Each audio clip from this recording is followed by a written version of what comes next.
Good afternoon, everyone, and welcome. Wunnumin Lake First Nation. My name is Don Parkinson, and I'm a senior consultation specialist with Atkins Realis. Today, we are continuing our series of Webequay Supply Road virtual community meetings with specific communities as our project moves through consultation round 3 of the environmental assessment phase. Today, we will be doing a review of where we are in the project to date and provide samples of the preliminary results of some of the topics studied, also known as valued components. This is the second of two parts of this presentation that we will be presenting to communities, with part 2 covering additional valued components. The purpose of these virtual community meetings is to provide your community and its members with an update on our project and receive input on the project as we walk through the environmental assessment process. While this meeting is virtual, our team is available anytime to meet with your community either in person or in whatever format best suits your community.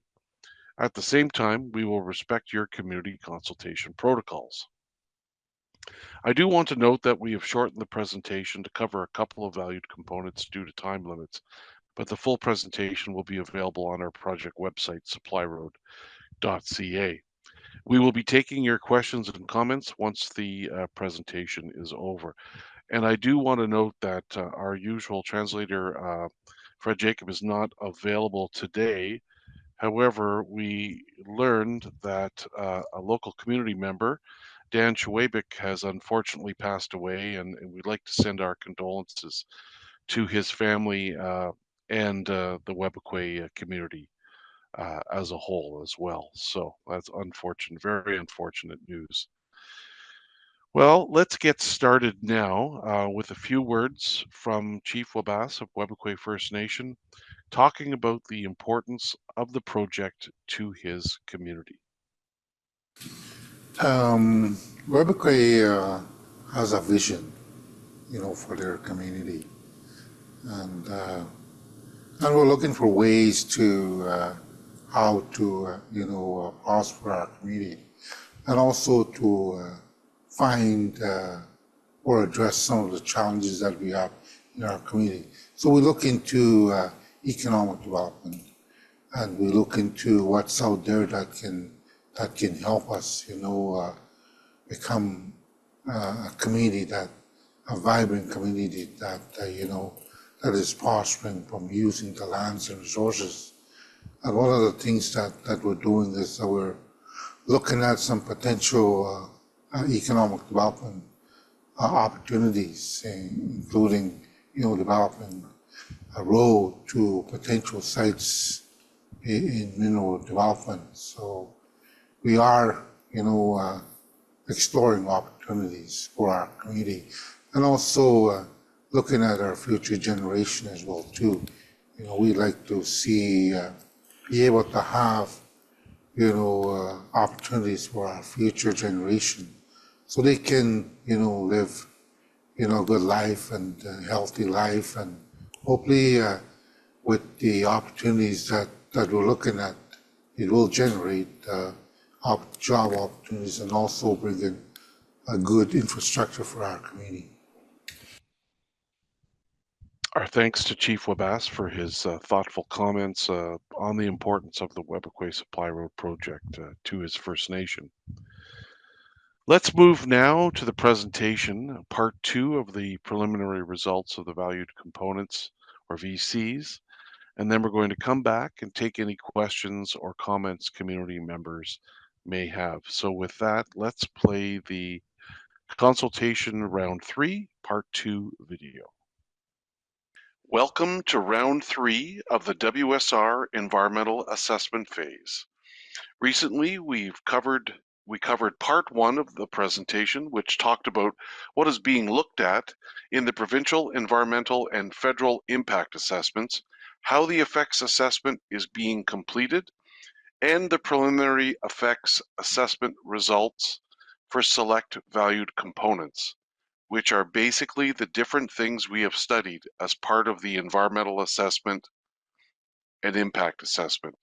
Today, we will be covering part 2 in which we continue to go over the preliminary results of effects assessment for select valued components, and we'll also cover cumulative effects, which are the leftover effects of this project combined with others from the past, present, and future. Webequie First Nation is about 200 to 250 kilometers from the Hudson Bay and James Bay coasts, and the planned Webequie Supply Road runs south of Webequie and then east to the Ring of Fire area. The purpose of the Webequie Supply Road is to move people and supplies to the Ring of Fire area, create jobs and business opportunities for community members, as well as skills training opportunities for young people. As this is Webequie's project, this would be done in a careful, sensitive way that will preserve and strengthen the community's language and culture.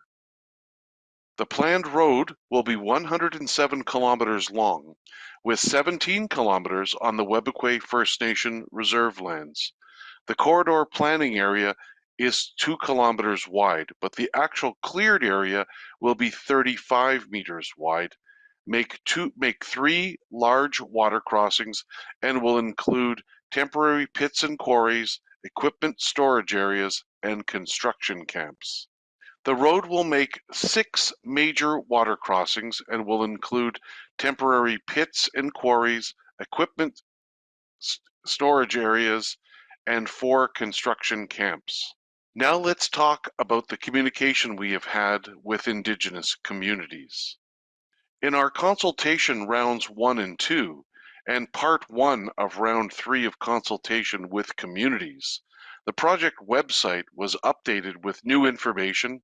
Notices were sent to all 22 communities, offering a variety of engagement options, and in-person and virtual community sessions were conducted, as well as streaming sessions to help community members better understand the process and the project overall.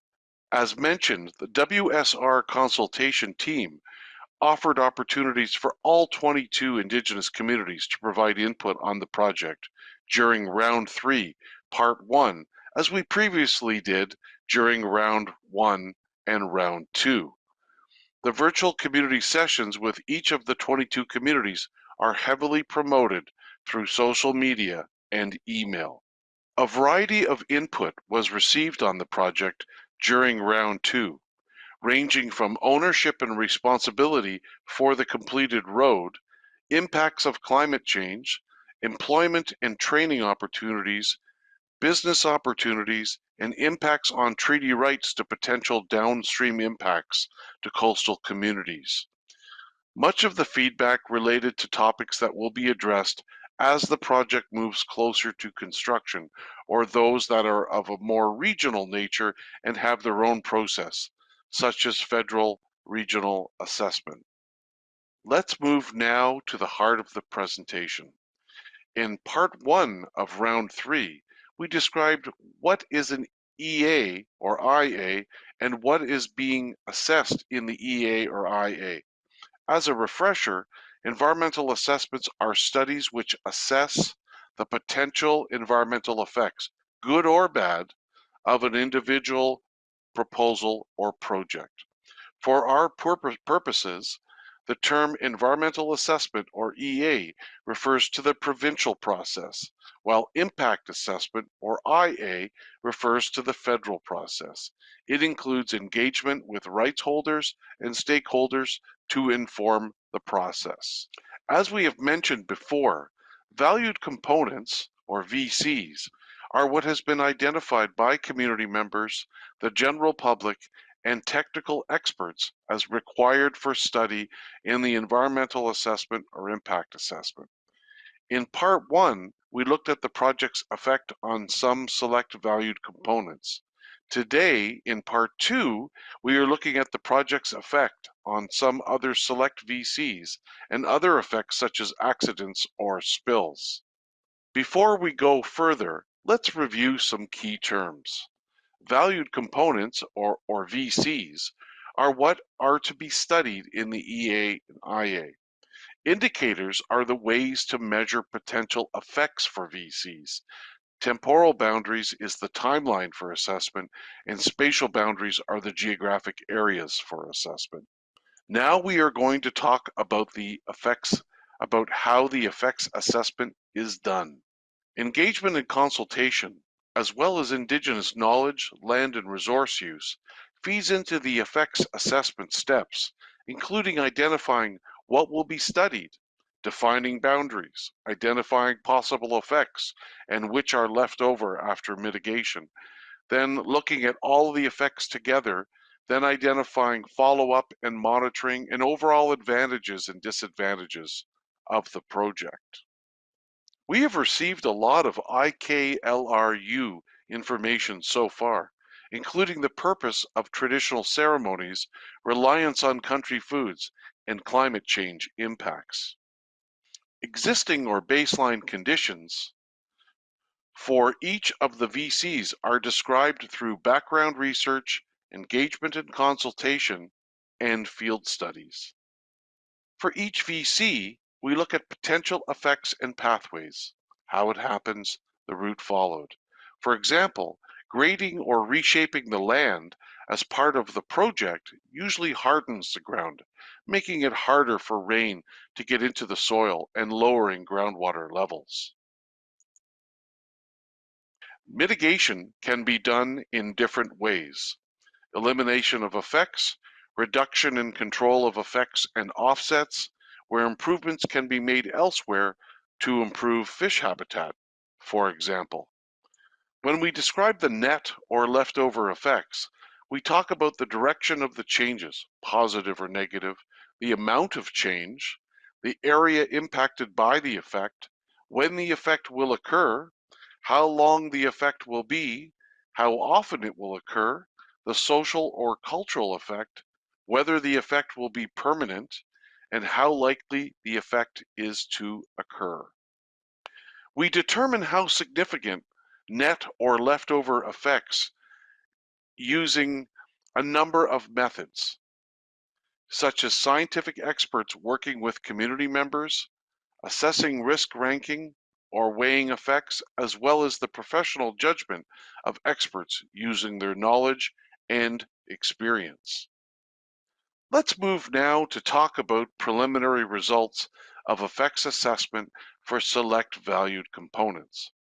While we will focus on vegetation, which includes peatlands, wildlife, Aboriginal and treaty rights and interests for this presentation, due to limited time, the full version of this presentation that is available on the website will include preliminary results for social and economic, cultural heritage and archaeology, and human health and country foods.